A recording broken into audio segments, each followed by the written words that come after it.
After the enactment of Prohibition on January 17, 1920, Edward Emerson and new partner Lewis L. Farrell reorganized as the Brotherhood Corporation.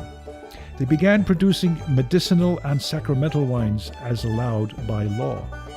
Brotherhood was able to maintain production with its own vines in Washingtonville and by acquiring another vineyard in California's prestigious Livermore Valley.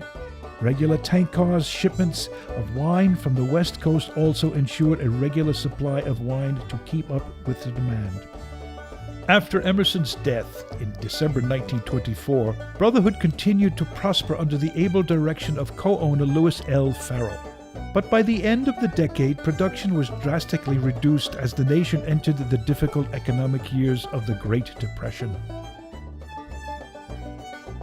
When Prohibition was finally repealed on December 5, 1933, Brotherhood released its stock of 1915 vintage champagne, nearly 500,000 bottles which had been cellared during Prohibition.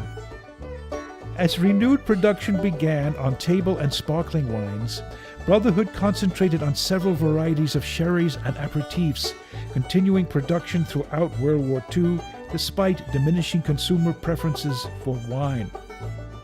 Lewis Farrell Sr. died in 1947, leaving the winery to his son Jr., who died tragically 3 months later.